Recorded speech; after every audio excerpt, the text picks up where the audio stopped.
Transcript. Intro. 2e. Thessaloniciens 1 verset 7. Et à vous qui êtes troublés, reposez avec nous. Quand le Seigneur Jésus sera révélé du ciel avec ses anges puissants. Nous avons tous entendu parler de la période de temps précédant le retour de notre Seigneur Jésus-Christ. Dans l'eschatologie chrétienne, cette période est communément appelée le dernier. Maintenant concentrons-nous sur 2 Thessaloniciens 1 verset 7. Cela dit quand le Seigneur Jésus sera révélé du ciel avec son puissant ange. L'apôtre parle d'un jour où l'humanité ne peut pas éviter. C'est pourquoi, bien sûr, il utilise le mot quand à un moment déterminé de l'histoire humaine. Le quand, il parle de se produire à chaque heure, nous rapproche de cela.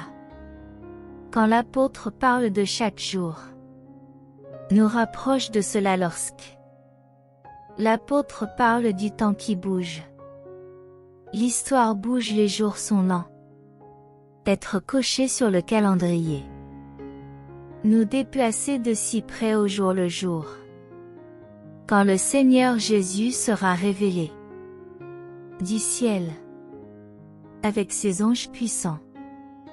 Quand saint Paul l'apôtre parle de la seconde venue, il ne parle jamais de la seconde venue en termes de si ou peut-être.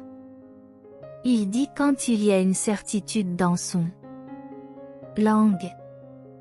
Quand le Seigneur Jésus sera révélé. Que signifie révéler? Que signifie révéler? L'examen est un mot commun mais pas quelque chose que nous utilisons souvent. Comme ce qu'on dit à chaque fois. Il y a d'autres mots qui couvrent pour le mot révéler. La Bible a utilisé l'examen à dessein. À cause de la façon dont Christ entrera. Notre royaume. Je me souviens quand une nouvelle statue était révélée à la boussole de mon collège. La statue était là depuis environ 2 ans. Mais était couvert, c'était caché et je ne pouvais pas le voir. Jusqu'au jour où il fut révélé. Le revêtement a été enlevé et nous avons vu le statue qui était là depuis toujours pour le 2 derniers mois. Et c'est ce que saint Paul l'apôtre fait référence à. Jésus-Christ sera révélé à partir du royaume. Qu'il est maintenant dans notre royaume. La Bible nous amène donner les signes de la période de temps précédant le retour du Seigneur. On nous a dit les choses qui vont se produire pendant le temps des grands tribulations. Toutes ces choses vont commencer à manifester juste comme on leur a dit. Jésus a dit que ces choses devaient arriver avant que la deuxième révélation n'arrive.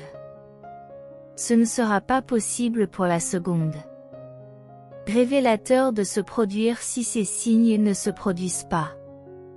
Manifeste. Quels sont ces signes? Allons-y. Concentrez-vous sur deux signes. Les moqueurs viendront en 2 Peter 3 verset 3. Sachant cela, d'abord qu'il viendra dans le dernier jour. Moqueurs marchant après leur convoitise. Qui sont ces moqueurs? Ce sont eux qui se moquent des choses de Dieu. Et ceux qui acceptent Christ, ils iront au point de persécuter les Élie et se moquent d'eux. Un exemple de les moqueurs sont ceux qui ont tué Jésus. se moquaient de lui, disant qu'il devrait se sauver. Nous voyons des gens comme ceci dans notre temps maintenant. C'est ce que font le plus les mécréants. Ils se moquent. Les choses de Dieu, ils les rendent grossières. Blaguent sur les choses de Dieu, mais ils seront en grand nombre. Ce sont des moqueurs qui se moquent du retour de le Christ. Tout le monde entendra toujours l'Évangile avant le retour de Jésus. Ces jours-ci, nous croyons qu'il y a été des gens qui l'ont pris en charge eux-mêmes pour apporter l'Évangile au monde, mais toujours, l'Évangile n'a pas été porté à la coin du monde. De nos jours, la Bible dit que même Dieu le fera. Envoyer des anges prêcher l'Évangile à la révélation du monde. 14 verset 6. Puis j'ai vu un autre ange voler au milieu du ciel, avoir l'Évangile éternel à prêcher pour ceux qui habitent sur la terre, à chaque langue, de tribu, de nation et personne. Quelque chose de grand est sur le point d'être révélé. Jésus-Christ, quand il a ouvert sa prophétie avec la parole, qui est celui-ci qui vient d'Édom.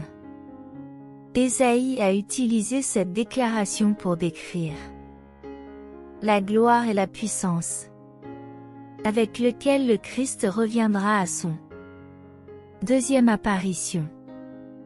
Car il a décrit plus tard qu'il est glorieux dans ses vêtements et qu'il voyage dans la grandeur de sa force.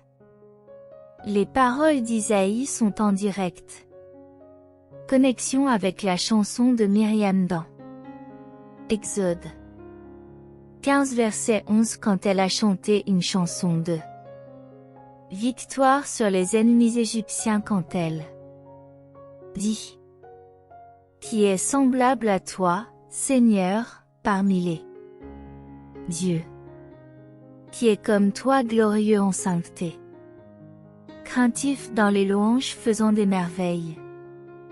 Alors que le prophète errait à la grandeur du Seigneur et raisonnait dans son esprit, il a reçu une réponse douce du Seigneur lui-même.